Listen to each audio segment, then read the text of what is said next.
Test. Alright. Hello. Hello, everybody. Welcome to the stream. I am up a little earlier than usual, so I'm like not fully awake, but it's okay.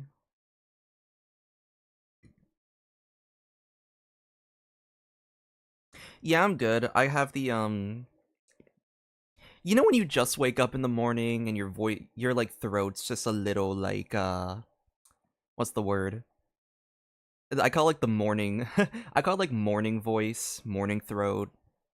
You're still kind of clearing out all the gunk. That's basically what I'm dealing with right now. I like literally no, not sore. Like not dry either. Like I mean I guess maybe a little dry, but like just like congested maybe, but not in a sick way. Like I don't know if that makes sense. Like I'm not sick, but I'm gonna be coughing. Not coughing. Well, I'm probably gonna be coughing a little bit.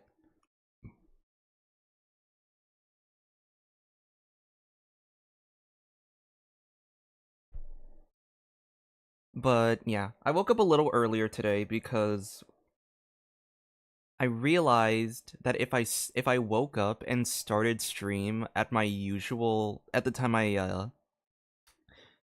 that I initially was planning to start, by the time I would be done, I would have like literally an hour.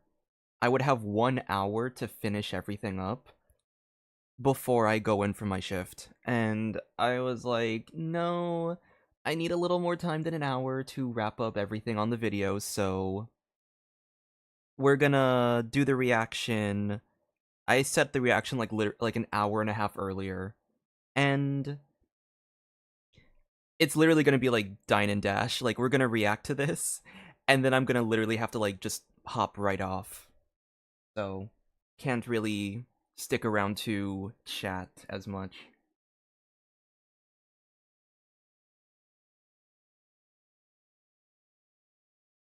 I've done literally everything else with the video besides the sections that require me to have special program footage, so it shouldn't be too long for me to finish editing.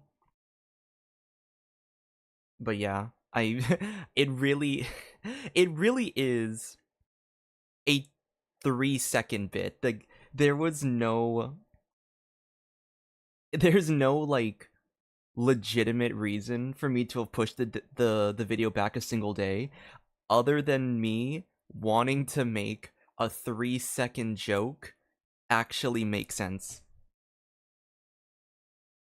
It's really funny though. It's such a stupid joke, but it lands. It'll land if you actually have the footage. But anyway, let me make sure the volume is all good to go. Let me make sure captions are on.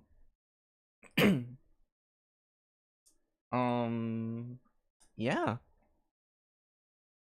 I have tried avoiding as many spoilers as possible. I know like the first day the leaks came out, there was that incident where someone sent something in like the wrong chat and I had to like I just kind of saw like a pretty significant spoiler, but aside from that, I don't know anything else happening in this banner. So I'm kind of excited to see.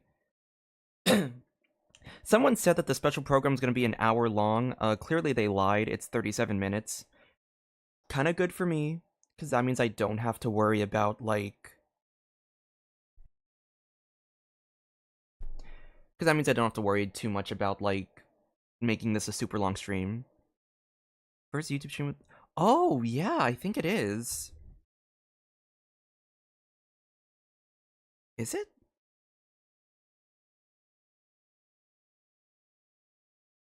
No, yeah, because my last YouTube stream happened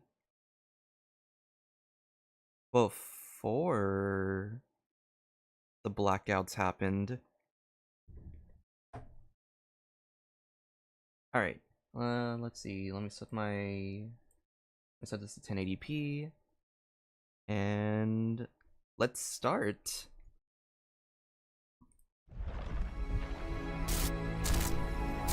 Whoa. Okay. That's that's a way to go. That's a way to start. No, I mean, well, Dormant Port was one of the things I already knew about. It was the other area. It was the other area that was a spoiler for me. I forgot that this is what they added. Oh my gosh. Wait, that's such a way to start the stream.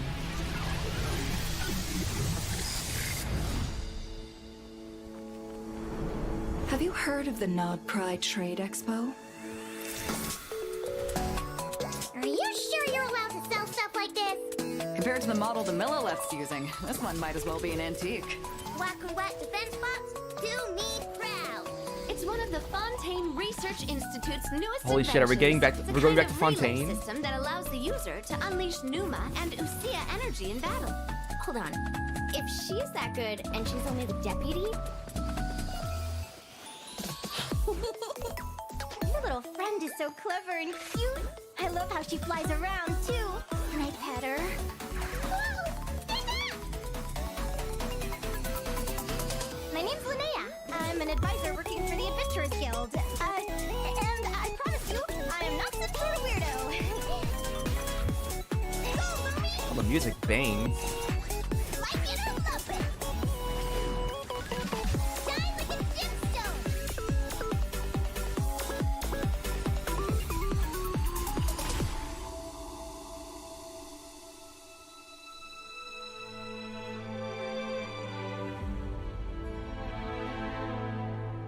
Any Mondstatter in the company of the wind shall be guided towards eventual reunion. Yo! Wind lead Wait. shall Is be that... guided towards eventual reunion. Holy shit. Wait! What the fuck? That's, fuck, what's his name? Seamus Peg or something, right? That's like the leader of the church. That's Barbara and Jean's dad! Wait, what the fuck? Let the wind lead according to his blessings. Dude. Oh my gosh. I was not expecting that.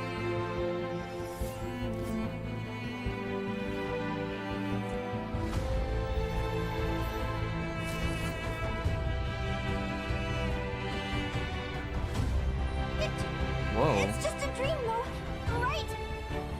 It's not real. None of this is real. Miss Chevrolet and I seem to be here in Nod Pride to reel in the same fish. Bro. I've been through this moment so many times in my head, imagining you sharing the same pain I feel. What the? Are you crazy? He even lured us to Notcry to help him get it. You're better off with the life you have. The less you know, the better. Dude. That enemy looks crazy.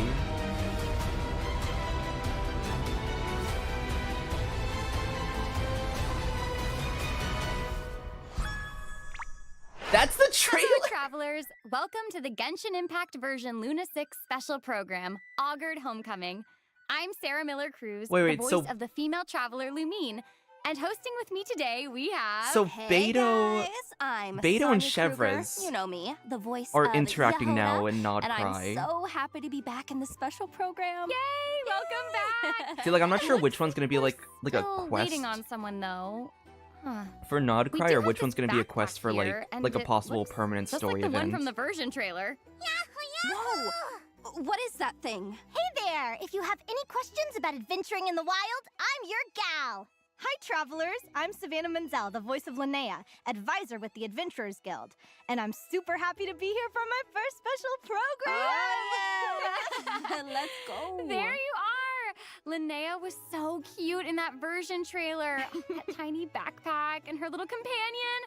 So adorable. Oh, yes, and those little wings on her head. I know, I right? can't get enough. Plus, the pointy elf ears and all the different colored crystals. I mean, she looks super unique. Pretty cool, right? all those elements actually tie into her background. So how about we take a sec to learn more about her? Sound good? Heck Yeah, let's go! So, Linnea has all those unique Damn, characteristics whoa. because she's not actually a human. She's a fae from Snezhnaya. Oh, wait. We heard about the Snowland Fae in the Nod Cry preview trailer, right? Looks like we're getting another Fae character to add to the mix. Before it was just Flint's, right? Yeah, so a bit more about her. Linnea has a super close connection to nature. She loves adventuring in the wild, observing all different kinds of creatures. Her connection to nature also means she gets super uncomfortable around all things robotic and mechanical. Oh. Yeah. Wait, so Really? like she'd freak out if she saw Yehoda's mechanical arm? Well, she'd probably just keep her distance. In fact, travelers who have played through the Luna 1 event quest have seen her do just that. When Nefer talks about Aino's past near the end, you can see Linnea in the background watching Bro, they're Aino actually and the bringing other that in the children from spotlight. afar. Oh. I love that. So she's already made a cameo? Seriously though, Nasha Town is practically nothing but clankers, robots, and machines. Yo, she's at the doesn't floor. she find it tough to live there? Yeah, well, it's not My super goat. enjoyable for her, but she makes do. She spends most of her time out in the wild doing research anyway. She works as an advisor with the Adventurers Guild. You can often find her at Speranza and Nasha Town, giving lectures and advice to newbie adventurers. Oh, she must really know her stuff then. Oh yeah. She's like a walking encyclopedia. She has extensive knowledge in all sorts of minerals, plants, and animals. Once she gets going on a topic, good luck getting her to stop. Oof. Really? Okay, then she must be interested in a lot of Tevat's unique species too, right? Like melazines? Oh yeah, for sure. For sure. Ah. Linnea knows a lot about taking care of animals. I mean, just look at her little companion. Looks like she's in good hands, right? Oh, yes. Oh my gosh, she's so cute. So, like, what is she? Ooh, good question. Lumi here is a Jack Frost from Snezhnaya, one of the 6 most common types of fae. She's full of personality too. Common She loves things types? all shiny and sparkly. Oh, Yeah. I love that. Is so adorable. I'm sorry, Linnea even types carries of a bag of fae? gems around just in case Lumi gets hungry. Lumi's a bit on the mischievous side though, so sometimes she eats things she's not supposed to. Oh, uh-oh. Yeah. But all in all, she is a great companion and even helps out when Linnea runs into fights in the wild. Ooh, is it time to dive into her combat skills then? Let's go. Okay. Okay, wait, so I just realized something. They named the character Lumi. We have Lumine's voice actor here in the program. Why did they not make... Did I miss it? I didn't miss it, did I? Did they not make a joke about, like, the names being similar? That was, like, one of the first things that I noticed when I saw that name. I was like, oh, shit, it's like Lumine. Lumine.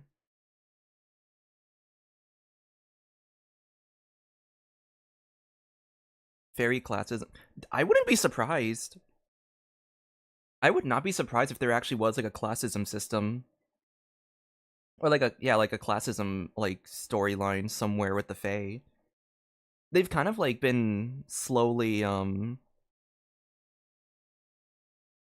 I guess they've kind of been slowly phased out compared to before. So, Linnea wields a Geo Moon Wheel and can convert crystallized reactions between Hydro and Geo into lunar crystallized reactions, making her a key player in Hydro-Geo teams. So, without further ado, let's dive into her combat masterclass. Yeah. Heck yeah, let's go.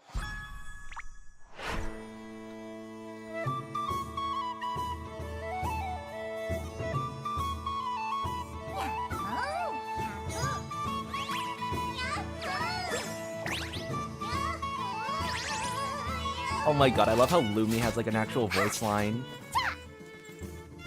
A gift from the land of the young. Oh, coming in hot. Take this. With Lumi's assistance, Linnea can deal some good damage. But she also offers a ton of support capabilities, including boosting survivability and increasing her team's damage output. Oh, cool. So she's an all-arounder, huh? Oh, yeah. Plus, whenever Lumi is on the field, all enemies' geo-resistance is reduced. Ooh. Okay, clock it, girl. So resistance reduction whenever Clock Lumi it, is on the girl. field. I love that. That's so convenient. Should make battles a whole lot easier. Oh, for sure. Linnea and Lumi's teamwork is just that amazing. Linnea can also boost the lunar crystallized damage of the entire party based on her defense, while also increasing the elemental mastery of corresponding characters. Okay, okay. Wait. What?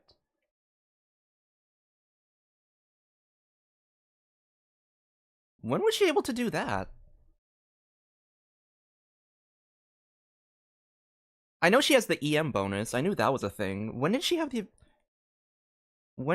ability to boost lunar crystallized damage?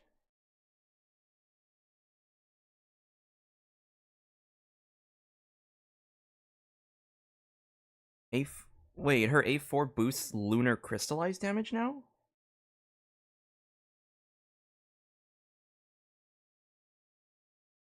When did that... I could have sworn she had, like, no changes. Oh, A0. Okay. I was like... Linnea can also boost the lunar crystallized damage of the Oh my entire god, I party forgot about based on her that. defense, while also increasing the elemental mastery of corresponding characters. Okay, okay. I feel like I'm learning a lot. No, yeah, that's what I got confused about, because I knew her A4 passive was the EM bonus. But I completely forgot her A0 passive had, like, it had, like, the base lunar crystallized stuff. Okay. No, yeah, that completely slipped my mind.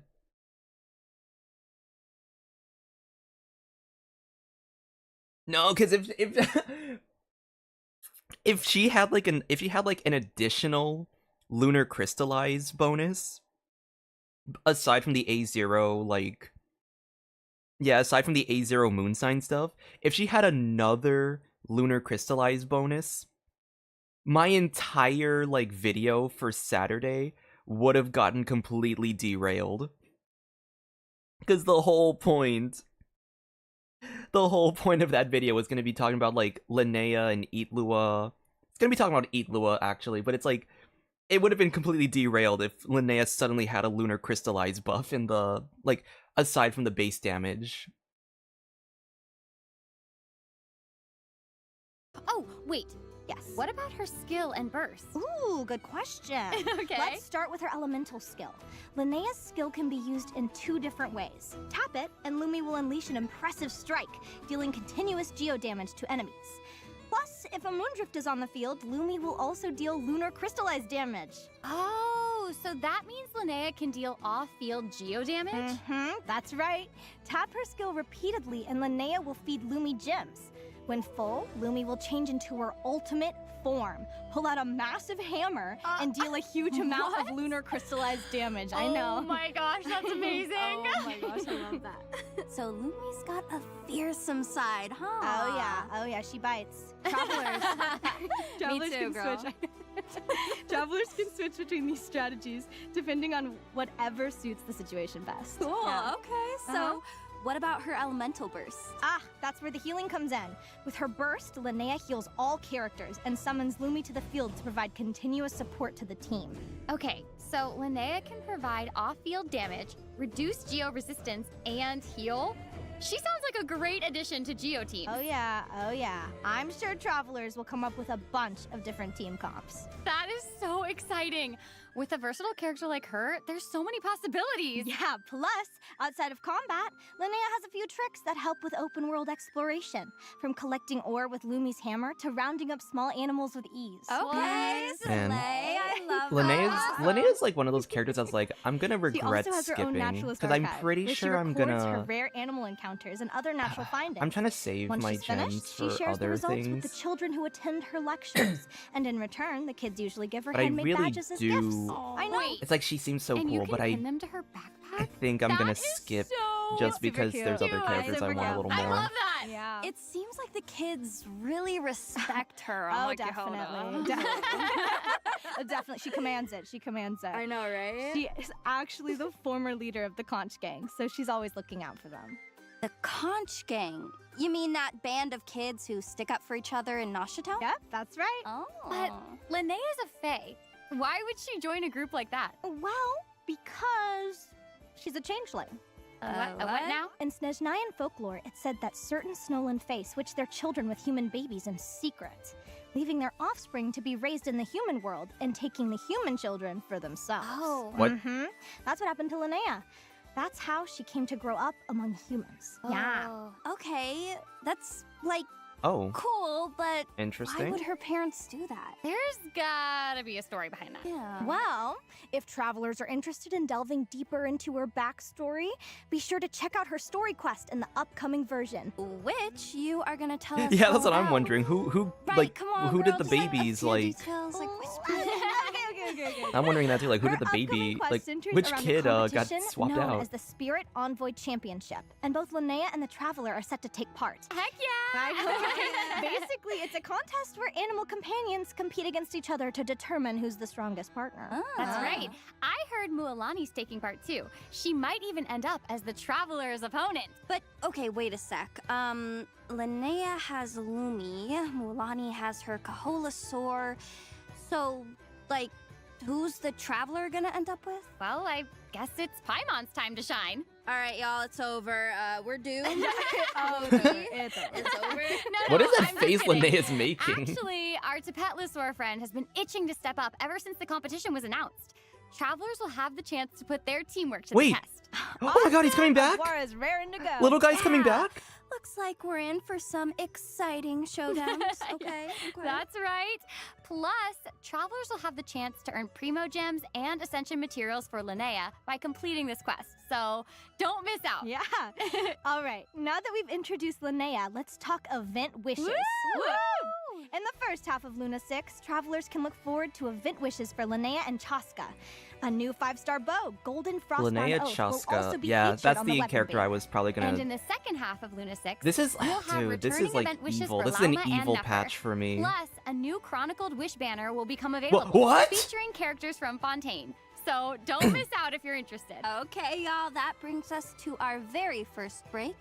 Don't miss out if you're Wait! What?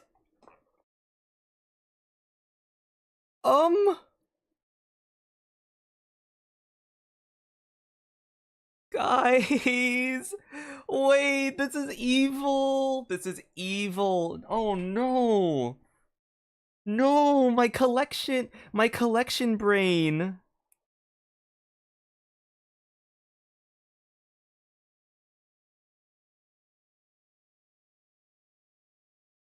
My poor collection brain is not. No. Wait, I'm trying to process all of this now. I'm trying to process this. Wait, cuz here's the thing, I wanted Chaska. I was gonna get Chaska in phase 1 cuz I wanted Chaska. Cuz, you know, I'm trying to collect my thing is I try to collect every character. Even if they're not like meta, you know? I try to just go for every character. Chaska's finally coming back, so I was gonna get Chaska. And then I was gonna try go for Lauma, because I kind of want a Bloom buffer. I want Lauma, because I know she's, like, really strong in Bloom teams. But at the same time, and I know this is, like, not meta, this isn't, like, meta, but I want Sigewinne, because she's, I think Sigewinne is the last character I need. I think she's the last one I need to complete my version 4 banners. Cause I have every other 4.0, like, every other version 4 character in my roster, except for Sigewinne, so she's the last one I need. Fuck, am I gonna have to, like... I was also hoping that we were gonna get a Fontaine Chronicled at some point. I just didn't think it was gonna happen this fast. Wait, okay, let me think here. I might have to skip the Chaska banner. I think Chaska's gonna rerun sooner than... I think Chaska's gonna rerun sooner than Sigewinne will. So I actually might focus on Sigewinne. And then... Yeah, I might have to focus on Sigewinne for the second half. Maybe, but oh no, and then I want to get Lauma too. I want to use my wishes after to get Lauma, but at the same time, I'm pretty sure the next patch after that's gonna be, like, Nicole. And I also want to get Nicole. Oh, the pain! The pain! Why did they do this to us? Yes, you have my blessing. You will get my husband Linny in 20 polls. Banner will become available. Honestly, though, this isn't. Here's the thing I'm surprised about.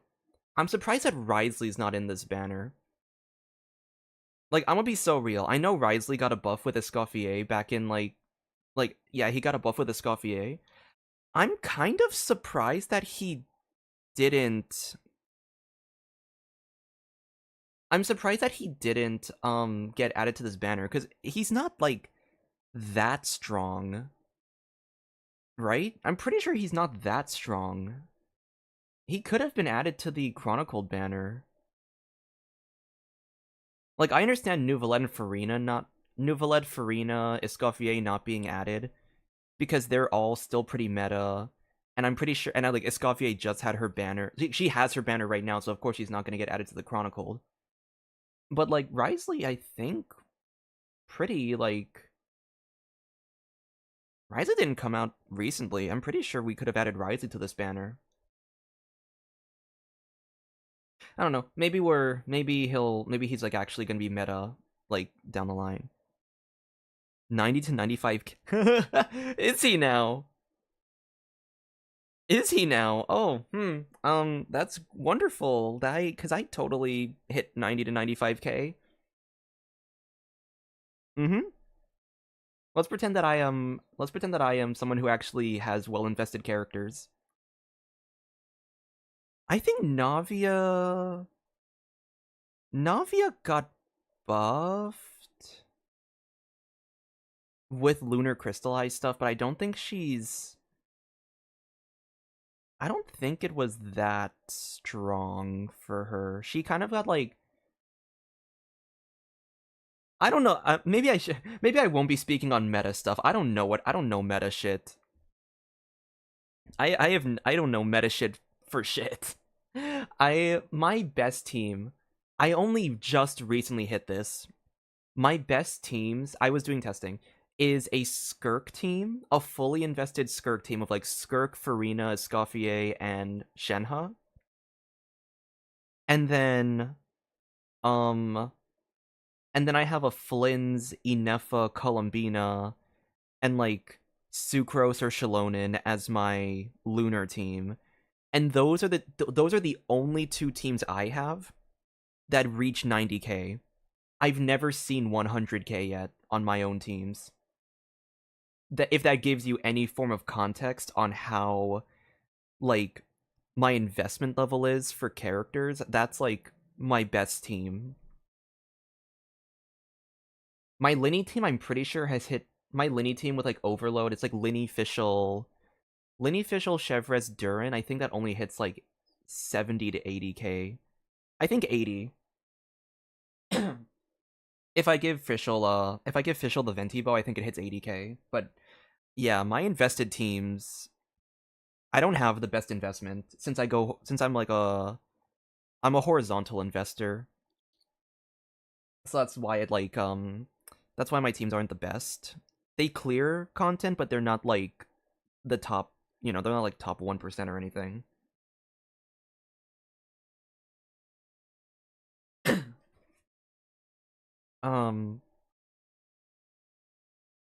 No, yeah, so anyway, to mention the chat message from earlier about, like, wishing for Chaska first, the reason I'm probably gonna skip Chaska is because compared to the thing with, I guess in terms of, like, what my account needs, I don't need Chaska.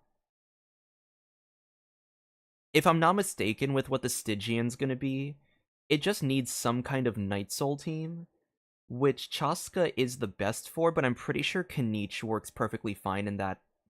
I'm pretty sure Kanich works best, or not best, but I'm pretty sure he's also one of the better options for the Night Soul boss.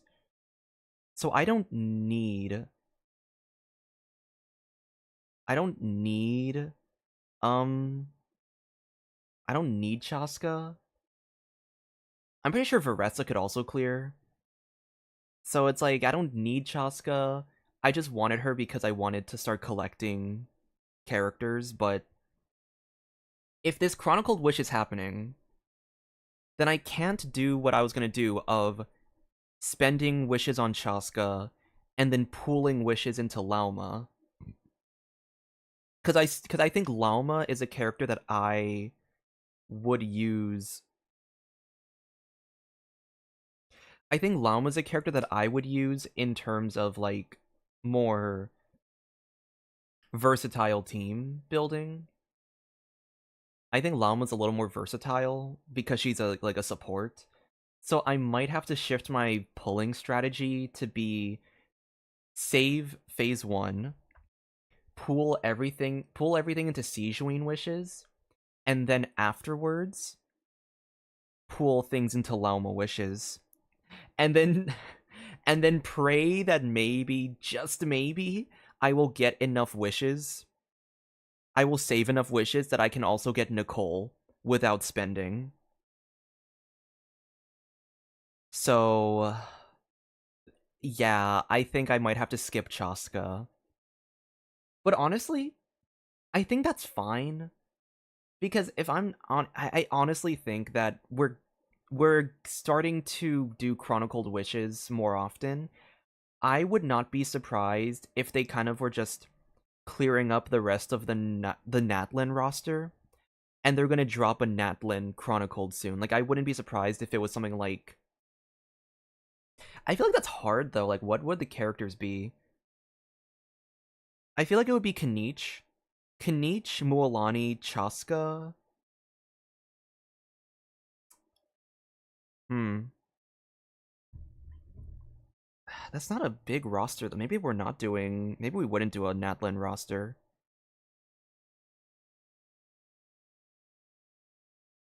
Natlin. Oh, I don't know. Mualani, Kanich. The only 5 stars we have on this roster. It's Mualani, Kanich, Shalonen, Chaska, Sitlali, Mawika, Varessa. All of them are still pretty good. I guess what they could do, I've always wanted to see this. I wanted to see less of a regional banner. I would like to see like a mixed region banner. So if you kind of played like.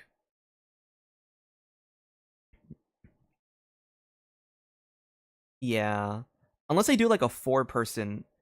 I mean, I guess they could do like a 4-person or a 3-person Chronicled Wish. 3 seems a little weird. 4, I can.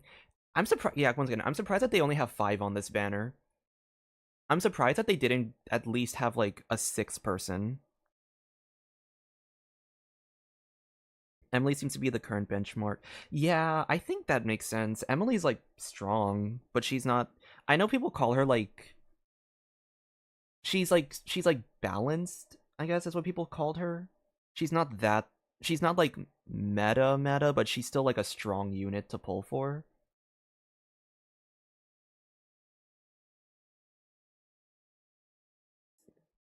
I expected Emily to be on the banner.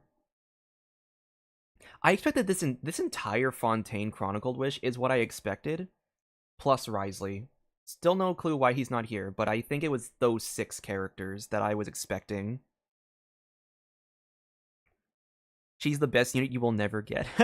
Speak for yourself. I was one of the I'm one of those burning shills. I absolutely, for some odd reason, love burning teams. I pulled Emily 4.8. She's like one of my. I pulled Emily and her signature. She is one of my best units. I love Emily so much.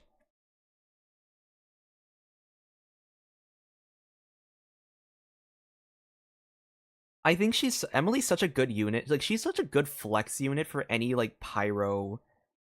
Honestly, any pyro team, you can kind of flex her in. I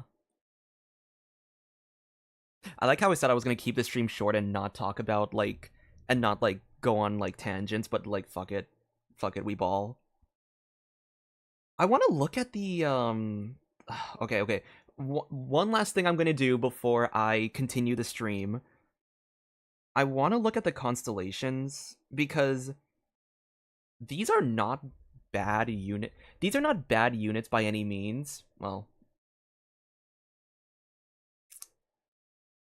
the women and the femboy are not bad units by any means, and if I do lose my 50-50 trying to pull Siegeween, these wouldn't be the worst constellations to get.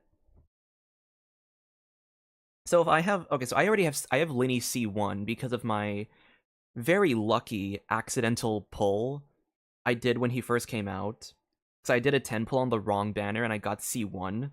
So if I end up getting C2 on Linnea, that's gonna give him 60% crit damage, which might actually I wonder if that's gonna pull him into the 100k range.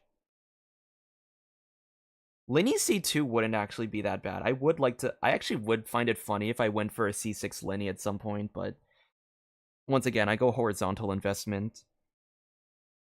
Navia C1 is Navia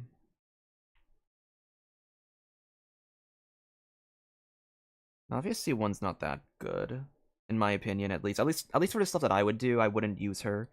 She restores energy and decreases her burst cooldown.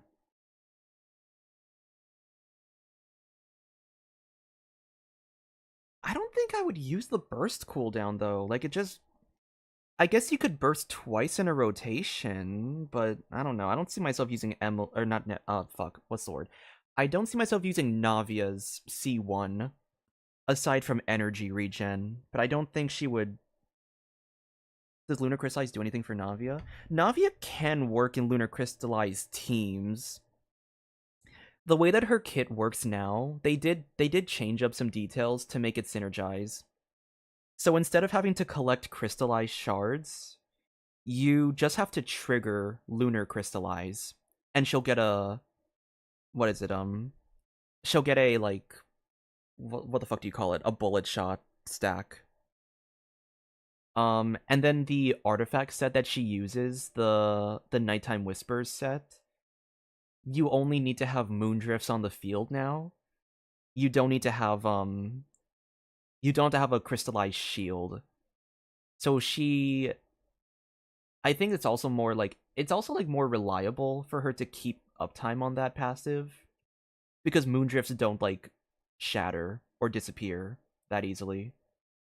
So I can see her being so she does work in Lunar Crystallized teams. She's viable, and yeah, she has more like sub DPS options as a result with like Columbina. Now she'll have Linnea. I don't know who else would really.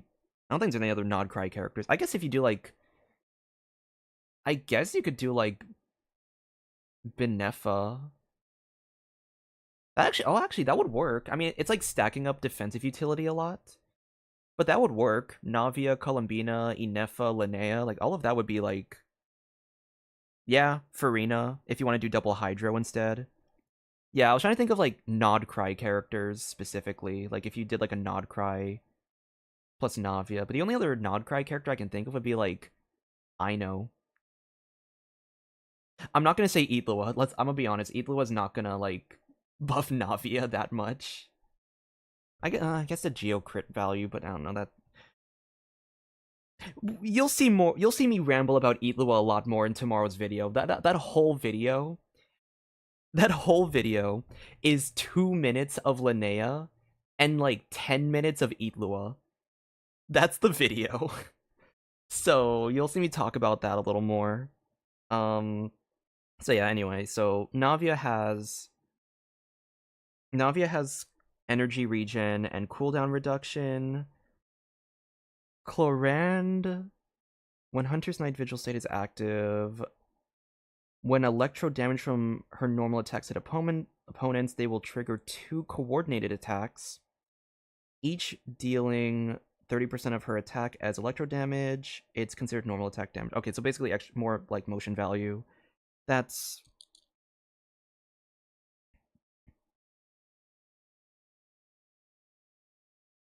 Hmm. I guess that works, I guess. And then finally, Emily increases the damage of her skill by 20%. Additionally, oh, and her A1 passive. Additionally, when party members trigger burning, they can generate an additional scent, so that's also just more motion value.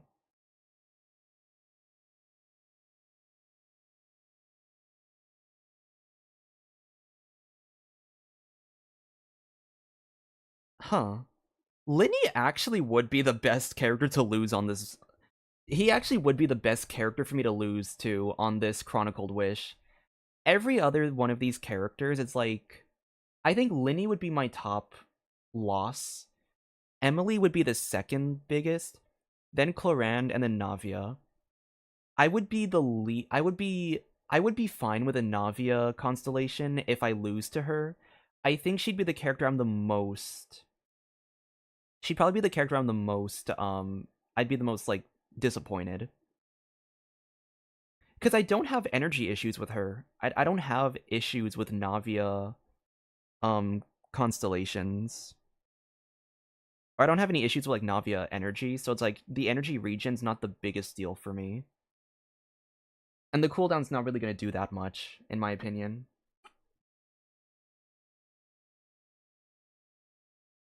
But yeah, I think I'm going to skip. I'm going to skip phase 1. I'm going to pull Seijuin phase 2.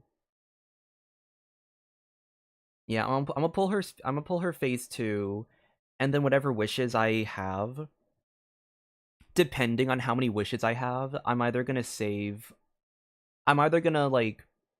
I mean, actually, you know what? We will get Nicole leaks at the very least. So maybe I'll decide if I want to skip Nicole, or like risk skipping Nicole, because I'm probably gonna just pull wishes anyway for Nicole when she comes out. But it's a matter of whether I'm gonna save for Nicole, or if I'm just gonna, or if I'm gonna pull for Lauma afterwards, and then like, like scrape the bottom of my barrel for Nicole wishes. That's probably what I'm gonna. I'll figure that out later, but for sure we are prioritizing Seijuin because I want to finish my my version 4 roster, and then um, and then go from there. So sorry, Chaska, but I don't. Yeah, you're not a priority yet. Once I do version 4, once I finish my version 4 roster, then I'm gonna start prioritizing the version 5 characters. Mualani, Chaska. Is that it, actually? Is that all I have for version 5? I'm pretty sure I have everyone else.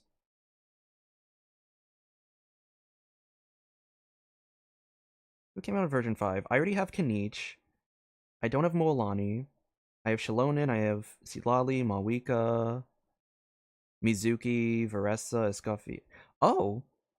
I just need... Wow, I'm surprised I have this little. I only need Mualani and Chaska to complete my version 5 roster. Everyone else I actually have already. Okay, so it's not that bad if I, It's not that bad if I skip Chaska. I think she'll come back. She'll come back sooner than Seijuin will. So, yeah. Anyway, that was a pretty long tangent. I don't know how long we were on that conversation, but we're only 12 minutes into the program. Anyway, yeah, let's continue. Featuring characters from Fontaine. So don't miss out if you're interested. Okay, y'all, that brings us to our very first break. And you know what that means? Delicious Primo Gems. So here is the first redemption code, and we will be back with details on a new map expansion. So stay tuned. Whoop whoop! Linnea class time. Okay.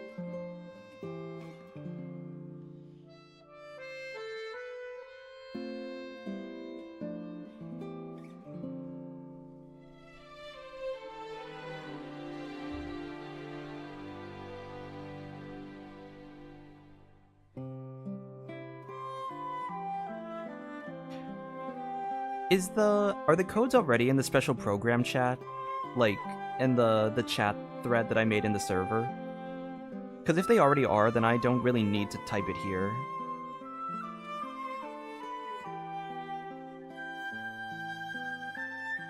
Okay, cool. Yeah, I'm gonna just skip ahead then. I don't think we need to stick. Okay.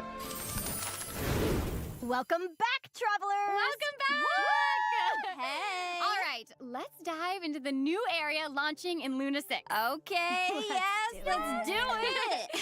Although a new adventure awaits in this area, it might feel familiar to a lot of travelers. Wait, so is it somewhere we've been before? Or... Okay, not exactly. We've never been there, but it's a name we've been hearing about for a long time. Oh, wait. Okay, I've got it. It's Dornman Port, right? Oh, man, we've been hearing about it from the people of Mondstadt since the game launched. Yes, you got been hearing This is about interesting. This right here, this little floating bridge is interesting. Because this is like the same shit that we see in the Fontaine Research Institute. So I'm wondering what, like... I wonder what the lore is with this particular section. Like, how did this area kind of like why does it look so similar to the Fontaine area, I guess, is what I'm curious about when we go there. it from the people of Mondstadt since the game launched. Yes, you got it. Gosh. Dornman Dude, Port it's so is located pretty. to the north I of love Cider this. Lake. Just head past the rolling flower fields and you'll find it no problem. Apparently, it used to be a key outpost for detecting threats. But nowadays, it's Mondstadt's primary port for commercial trade. Oh, that explains all the This merchant actually looks shit. really Yeah. similar. And those windmills! Feels just Wait, guys. Guys, I kind of clocked it. I kind of clocked Dorman Port when I made the, it was a while back. It was a while back when I made the, what's her name? Fuck, what's the character? Fuck, I'm blanking. Ianthe. I made a while ago. I made a Minecraft animation type of video with like lore for a character named Ianthe. Yeah, the physical support. And her lore is that she left Mondstadt City and moved to Dornman Port. And I didn't build the set. I just took a map. I just like took a map of the from like the internet. But the layout of the port is pretty similar to the map that I took when I was like making this animation. Like I granted I just picked like medieval port, but I'm like it was pretty similar. Just like I have these there's these castle walls here, and you got the actual port. So I'm kind of like surprised that I kind of not like predicted Dorman Port, because it's a port. It's gonna look like this regardless. I think I'm more surprised about getting the castle walls correct. And let me think, based on like where this would be on the map, Ianthe would canonically live probably this house right here. This is where Ianthe would canonically live in my alternate universe.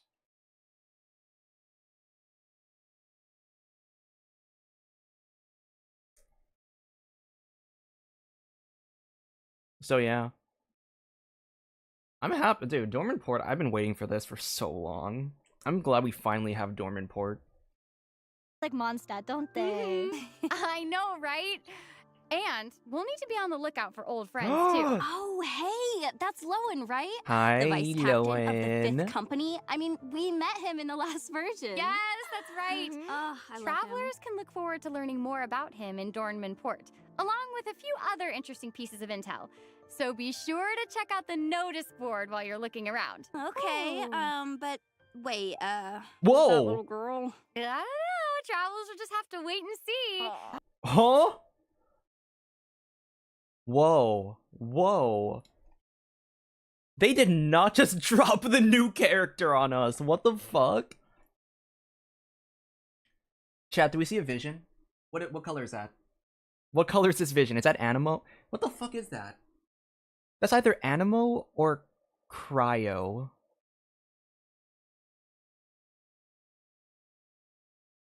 She's That is a crazy... That's a crazy color scheme for an Animo character. That's wild. That's a wild scheme for an animal character.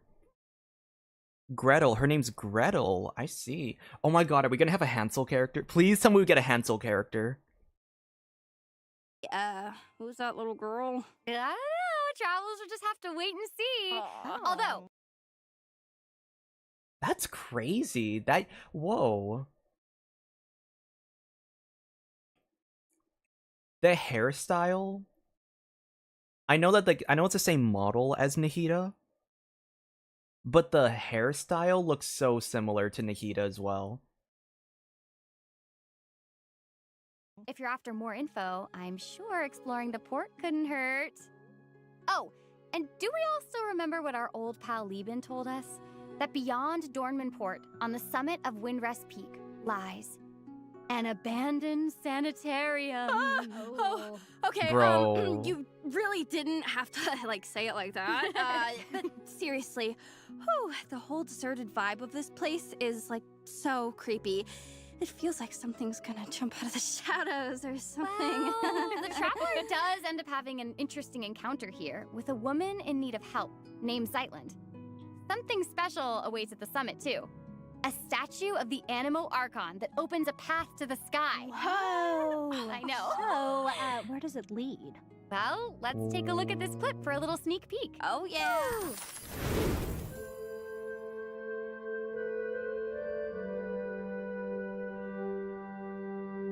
This is wild.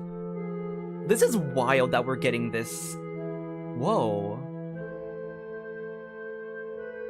Is that a mixture of oh my god, is this referencing is this wait, is this isn't this Zabai's abode?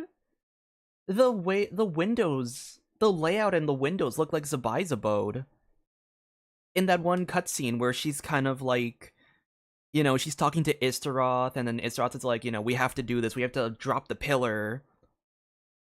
We have to drop the pillar, and if you help them, you're gonna be punished as well. And I think this is where she was sitting when this conversation happened.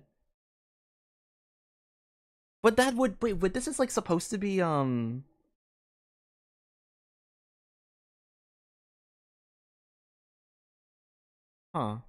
Well,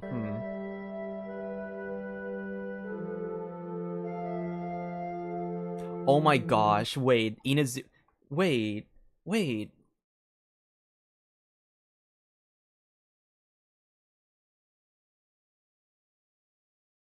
From the same era, but I don't think I mean, it depends on what the cutscene, based on the cutscene at least, I don't think she might not have even been in Tevat, she might have been in a separate domain entirely when talking to Istaroth. So it's possible this might be... Dude, that's crazy. They've merged... They have, all the regions. I'm pretty sure... This is Sumeru, if I'm not mistaken. And then we have this.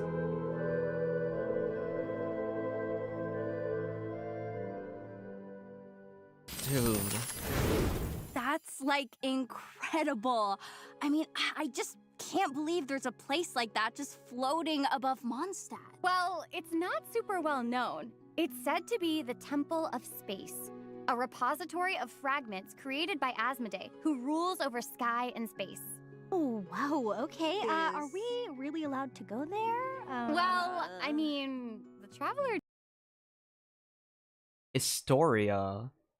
I hail from an age when the Dark Dragon King rent the sky open.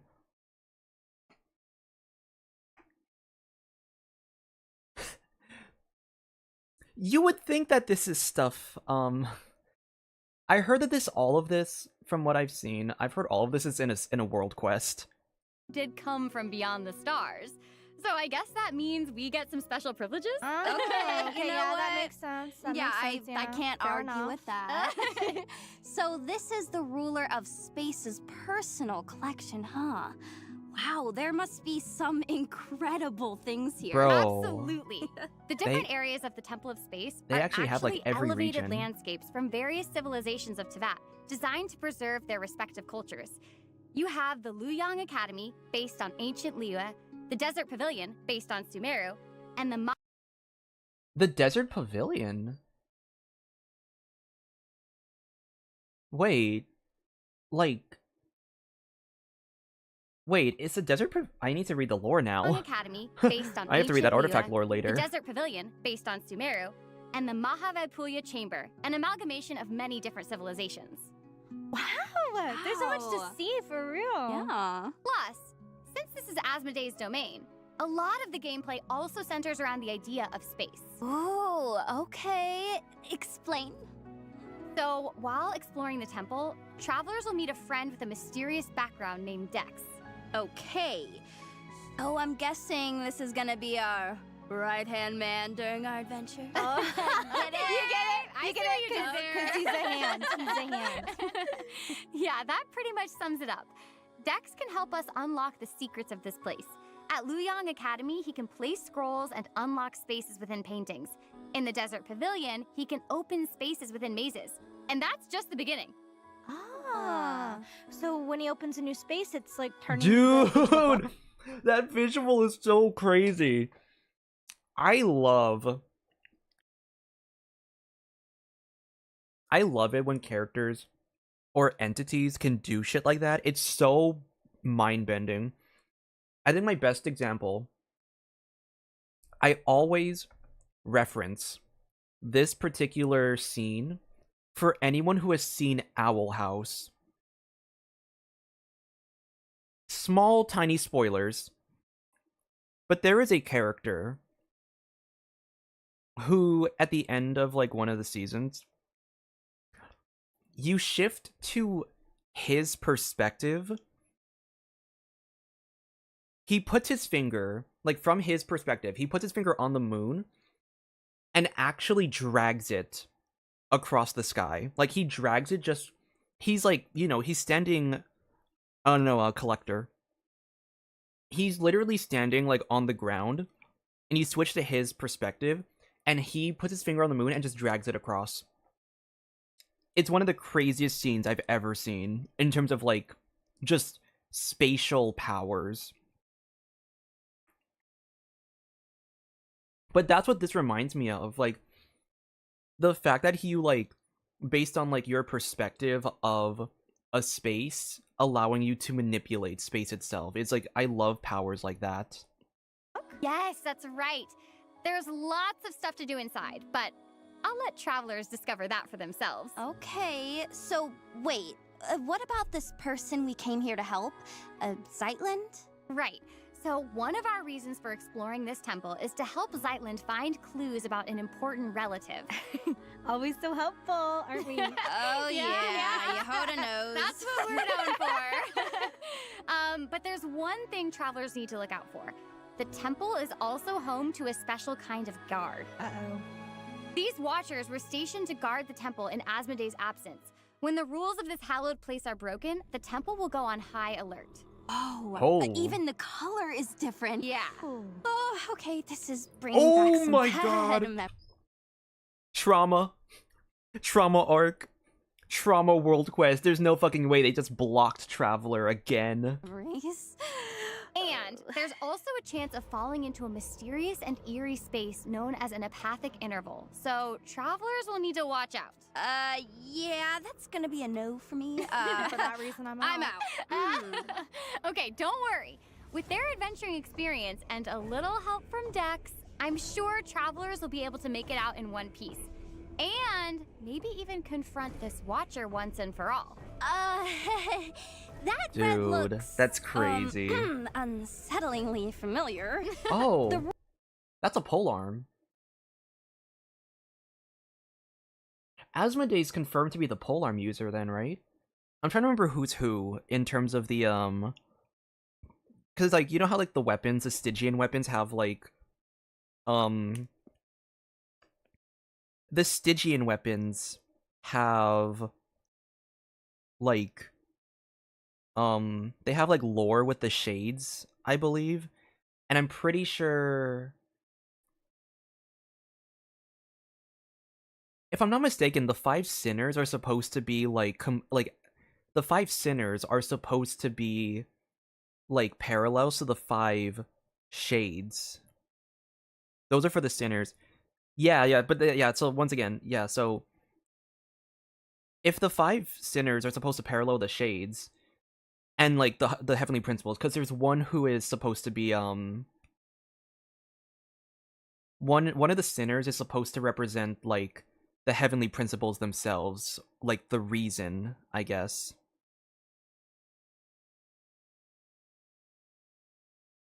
So like I'm pretty like Vedrfolnir is supposed to parallel Istaroth because he can see through time.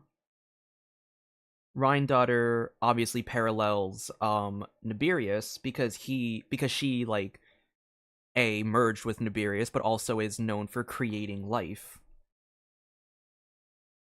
So I'm trying to figure out. I'm trying to remember which. I think Horoptatir, the Wise, is supposed to be the heavenly principles with like the reason. His like thing is like reason.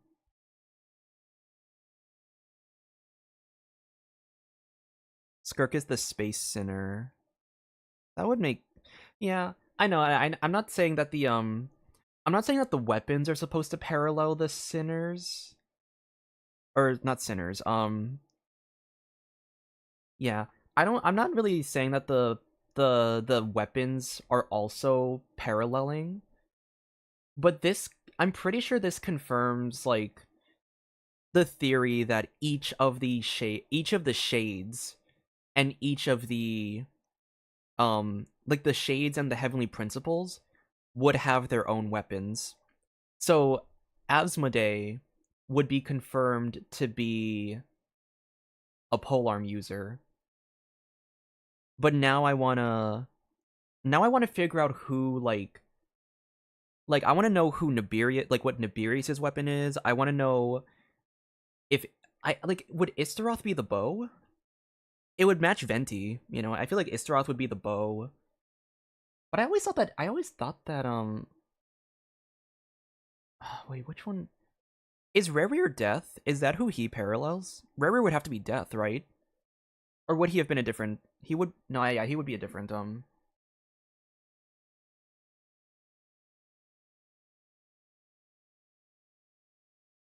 Like I'm wondering who the Claymore is. In terms of the shades, at least. We know Sertologi's the Sinner Claymore, but I wonder who the Shade Claymore.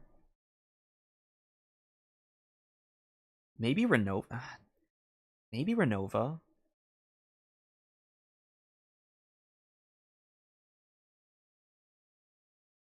Signature sword being like the clock hands.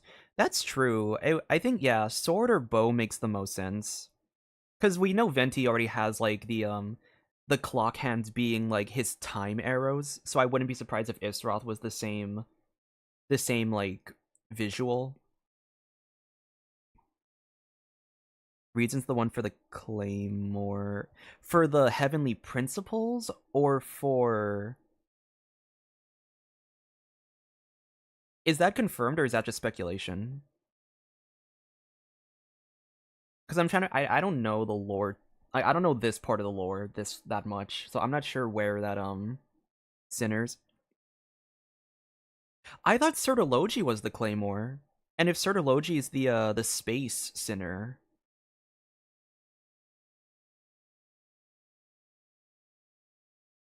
Because otherwise that would mean Sertologi would have to be... No, Sertologi being... Sertologi being the reason... That just... No, that's not... That doesn't make sense. He's the bow... Really? He did not give... I'm pretty sure he had a Claymore, right? I mean, I guess you can dual wield. You can play multiple weapons, but... Man, I might have to go back to the lore after this. This is so interesting, that's why.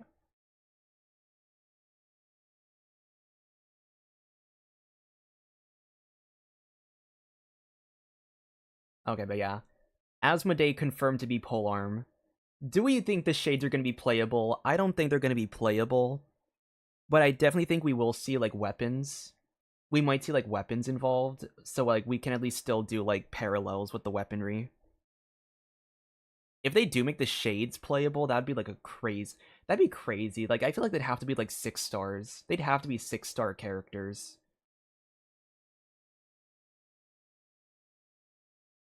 Ruler of space abides no reason. Isn't that what we learned? I mean, guess that must be true of this Watcher as well. Looks like we're gonna have to use fists to talk this out instead. Hey, whatever it takes to uncover the mysteries of this place, right? The chance to learn more about the Ruler of Space awaits, so don't miss out, travelers. I am so excited right now. I know! Oh, and one last thing. Take a look at this. Huh. Man, it feels like we're living our adventures. What is this place? Well, travelers will just have to discover that for themselves in-game. Oh, Wow, I'm so there's so much excited. to uncover in this area. Oh, well, speaking of things to uncover, that reminds me. There actually used to be 2 Watchers at the temple, but one managed to flee. Oh, no. Okay, where is it now? Hiding in the wilderness outside Dornman Port.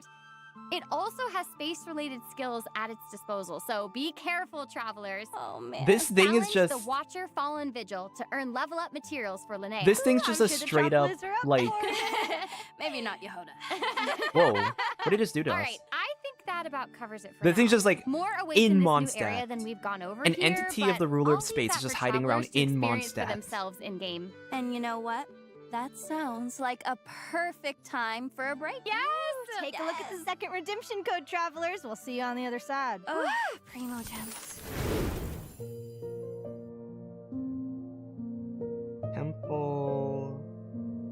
Temple of Space. Average Tuesday in Tibet for real. Alright, let's skip ahead a little. So that means the Beto Chevret stuff is gonna be like part of a quest, right? And Navia. I'm trying to remember who was like part of the event quest. Welcome back, travelers. Let's Welcome. jump right into the Luna 6 events. Word is a trade expo is taking place in Nodcry, is that right? Oh, yes, ma'am. And it's being hosted by the Voynich Guild, and the purpose is free trade. So, I mean, you can buy anything from Mondstadt apples to weapons and equipment. Seriously? You can trade weapons? Guess this is Nodcry we're talking about, but still. Yep. There are no explicit rules about what can be put up for sale, but the guild does have a few unofficial stipulations to help the expo go off without a hitch. Oh, I'm guessing Yehoda's got her work cut out for her then? I mean, she is the curatorium's go-to employee after all. Oh, you have no idea. Especially with the big-name sellers set to take part in the expo. Not Yehoda's Beto gotta and be Navia having like the extra careful devil not eyes. to get on their bad side. Not to underestimate her, but are we sure she's cut out to that? No. Oh, yeah, she'll be fine. Partially because Nefer already called in the Traveler as backup. Nice! Guess the expo's all set. I mean, yeah, with so many valuable weapons, goods for sale, conflicts are bound to creep up here and there, but Nefer has pledged to ensure the safety of all participants. My gosh, so she has to juggle all those conflicts and play security? That sounds like quite the challenge. Oh, for sure. So, if you're interested in seeing how she pulls it off, be sure to check out the event quest once it goes live. Of course, it's not all work and no play. The expo is full of interesting stalls to check out. You might even make some unexpected discoveries, like Aino's Clink Clank Crisis Control Switch. That's right. Flip it, and there's no problem in Nodcry that can't be solved. Wait, but what does it do It's, not another super weapon with the potential to wipe out Nodcry, I hope. So, can we ever really rule that out when Aino's involved? No. You know, that's one secret travelers will have to discover for themselves in-game, though. Oh, no right. spoilers, right? Zip it. Got it. Okay, got it. Oh, looks like Fontaine's fruity order is at the expo too. But things aren't looking super friendly here. Don't worry, Yehoda will step up to solve any disputes that pop up. It's a part of her, many responsibilities. All in a day's work, right? Oh, yeah, for sure. Travelers can also look forward to running into a bunch of old friends at the expo. So, Oh be shit, sure to check in Lippin's on here them too. and What the see what's fuck? up. All right, how about we change gears for a sec and dive into the mini games in store for this event? Ooh, Yeah. that is a great idea. Okay, starting with Nefer and Aino's booth. Travelers will need to take part in a battle simulation to help Aino test out her latest invention. And during the battle, travelers will need to observe the rhythm of oncoming enemies Whoa. and set up guard mechanisms to ward them off. You can place new mechanisms on top of existing ones to optimize firepower. Experiment with different combinations to come up with the strategy that works best for you. That is Ooh. right. Make the most out of each mechanism. Oh, this is Plants vs. Zombies. And the oncoming enemies won't stand a chance. Totally. All right, moving on to Navia's booth. Travelers will have the chance to test out the Nemusia mechanism, one of the Fontaine Research Institute's newest projects. In this battle of energy, travelers will be equipped with an experimental shield. With the right timing, travelers will need to switch between Numa and Usia alignments to absorb incoming attacks and charge up energy. Once enough energy has been accumulated, travelers can unleash an attack on their opponent.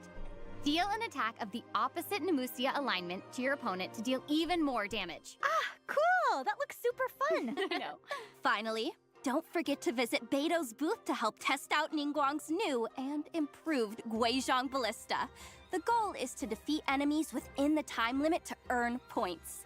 You can adapt your strategy to different battlefield conditions and defeat enemies to accumulate support progress. When support progress is maxed out, an overhead surveillance device will be activated, allowing travelers Damn. to target opponents with the massive firepower of the Guizhong Ballista. After a while, high explosive ammunition will be provided, making the ballista even more powerful. Wow, the variety of weapons Like or it. the exhibits at the expo is really impressive. But I'm sure travelers are even more curious about what rewards might await them at the end of it all. No need to worry about that. The Voynich Guild never shortchanges its partners. Once preparations are complete, travelers can claim all sorts of rewards, including primo gems and, get ready, this is like the most important part, okay? Drumroll, please. The chance to invite Yehoda to their party. Let's go! I can finally get C6 Yehoda. Excited! She's hard locked. She's stuck at C5 but right now, seriously, fellas. Like for me, it's actually kind of during like this expo, right? it's actually like a kind of a big Yehoda's deal for got me. a lot on her plate. You got it! Travelers should also head to Fontaine to check in with Petite Lumière and Director Melius. Apparently, they've invented a new form of visual media called flash cuts. Unlike traditional filmmaking, flash cuts condense fun scenes down into brief snippets. During the filming process, you can invite different characters to complete various shooting tasks and edit the footage by selecting different camera angles. Once your flash cut is complete, you can even watch the finished product. Plus, you can see what other travelers have come up with as well. That is literally so cool. I guess that means it's time for travelers to get back in the director's chair. Travelers can Can this please be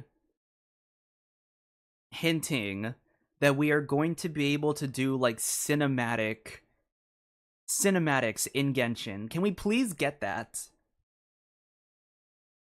I really want to have like free cam in Genshin and the ability to like record, like if I were to record B-roll from like a fixed perspective, it'd be so crazy to have like a free cam. Does Miliasher have that already? also head back to Mondstadt to participate in Mika's surveying and mapping challenge. The goal is to mark the location of target objects on your map with as much accuracy as possible. Use nearby landmarks, recognizable terrain, or the compass provided by the Knights of Favonius to help give you the upper hand. Wow, that sounds like something that will challenge our powers of observation. Totally. Travelers can also look forward to a few new character anecdotes in the new version. And don't miss out, because a certain someone will be making an appearance who we've only ever heard by name. Okay, wait. Dude. Is that Cardinal I can't Seamus? believe they brought this Jean guy and in. Barbara's father? Guess it wouldn't be Traveler's Tales without a few surprises. I love that. The Leyline Overflow event is also returning in Luna 6. Okay, so based on this, he's an NPC, right? Just this model, just based on the model. He looks like an NPC. But I'm wondering if... I don't think he's... He doesn't look like he'd be playable. As much as I want him to be playable, he doesn't look like he'd be playable. I love that. The Leyline Overflow event is also returning in Luna 6, so don't miss out on the chance to earn double the Mora and experience drops. Plus, character cards for Aino and Dahlia, along with a consecrated fanged beast monster card, will be added to the Genius Invocation TCG. The Forge Realm's Temper and Heated Battle Mode will also become available at separate times during the new version. Well, that brings us to the last of the Luna 6 events. Oh, Check out the third redemption code while we take a short break. Bye! Scale Blade.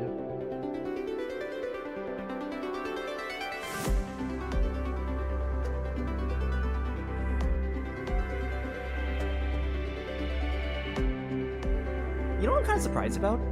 I don't think we actually got, like... I didn't actually see leaks on the new skins for this Oh my god, someone did Crossy Road in... That's crazy.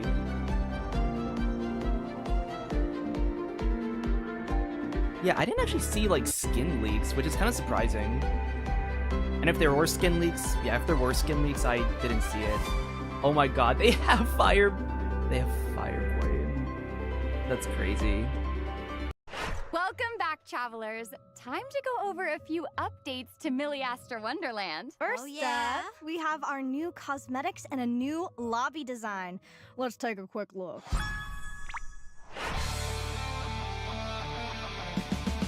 Whoa. Whoa!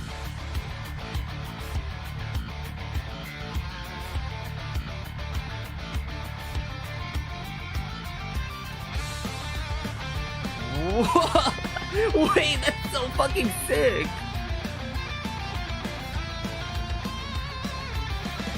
Oh my god, guys, blue fire. Wait, that's actually such a cool fucking design!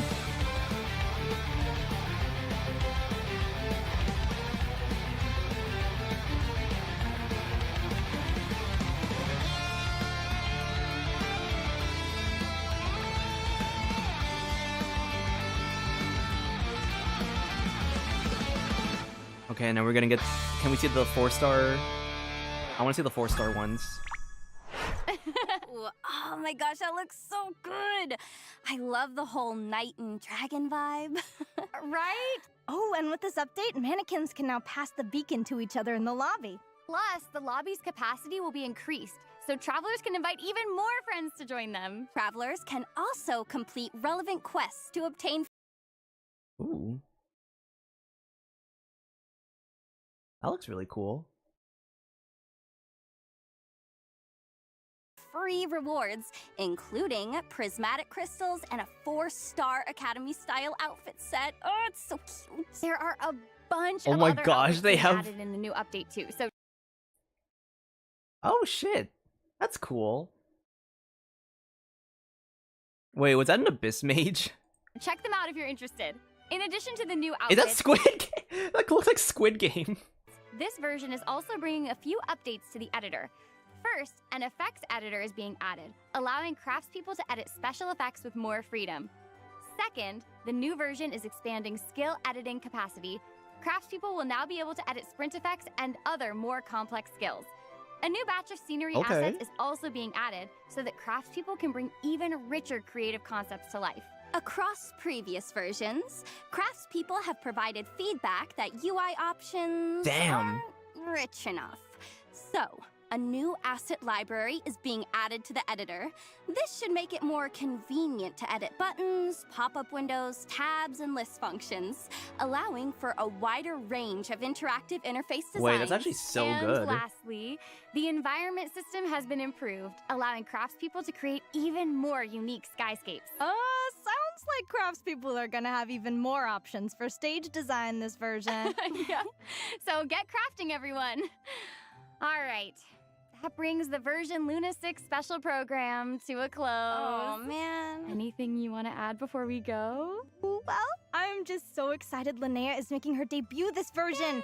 I can't wait for travelers to get to know her better. You know, I do wonder though, like, how do her wings, how do they keep her up? Right? They're so good, you know, on her head. Yeah. On her head, like, it's gotta hurt her spine, the way she Yeah. flies around with them. Right. I can't help but worry. They're so little. So cute. I get that. I can't. I am super hyped to explore all the new areas, though. That's so exciting. You know me, Sonia's back in the special program. I just want to say how much I really, truly love you guys and how much I'm just so excited for the non-Yehoda havers to be blessed with Yehoda.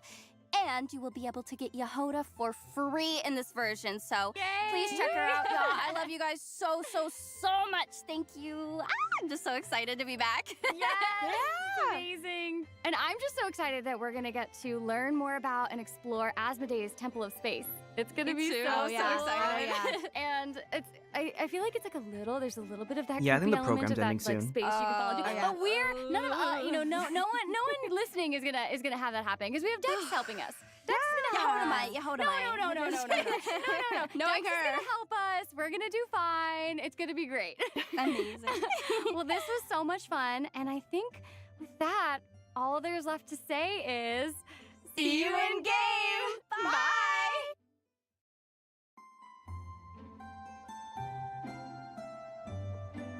Nice. Okay.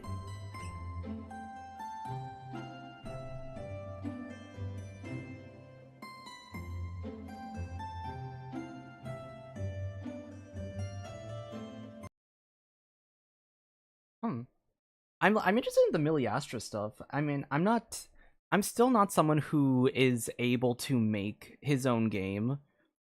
I do like that they're giving more like stage design stuff because I know that they have that it's like, what is it? You can share like your game design stuff with like game assets with other people.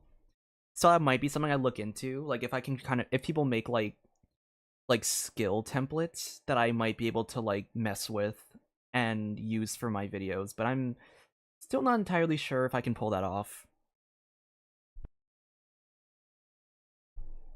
I think what I will do at some point though, I might actually want to make like a set. It'd be really cool for me to have like my own set for like certain video stuff. Cause I think it'd be interesting for me to have like that like custom design going on instead of me using like a pre-made backdrop with like in-game, like the in-game overworld.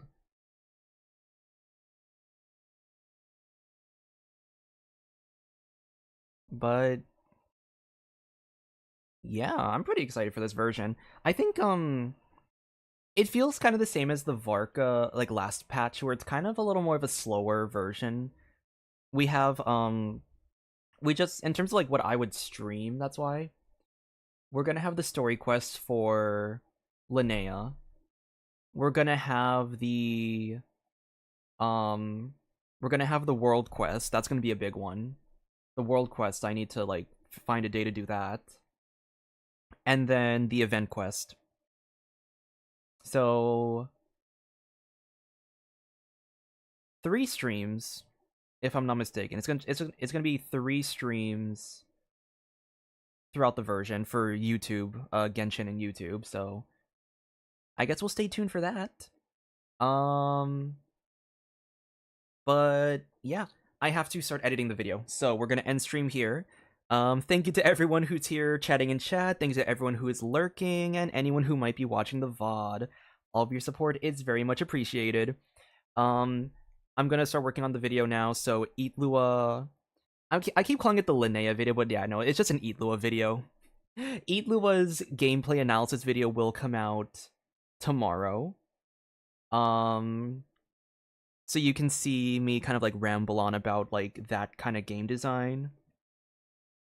And then I haven't exactly decided when I'm gonna release the next concept. If I'm able to like quickly do it, I might be able to release it the week after. Like next week, Friday. Because in terms of this weapon, this upcoming weapon, where is it? In the first half of Luna, Golden Frost. This weapon's not worth making a video on. You know, like I'm not gonna do my thing. I wanted to do, like, usually I would do a thing where it's like I talk about the weapon for a little bit, and then the rest of the time for the 8-minute mark would be like the fun comedic shit. But this isn't even gonna be like this bow, as far as what it is right now in terms of the game design, or in terms of like the passive, this bow does like, it's only Linnea's bow. Like, you can't use it on a lot. It's basically useless on every other character with how the passive is designed. So it's like, I'm not really gonna make a video on this. It's just a Linnea bow, which means I will have a free slot for next week's video. So I might make next week the concept video that I had to delay. And then I can work on the next video afterwards. But we'll see. We'll see how that plays out. So yeah. That should be it for the stream, and that'll be it for like the video updates. So you can stay tuned for those videos. And with that being said, I will see you all next time. Bye.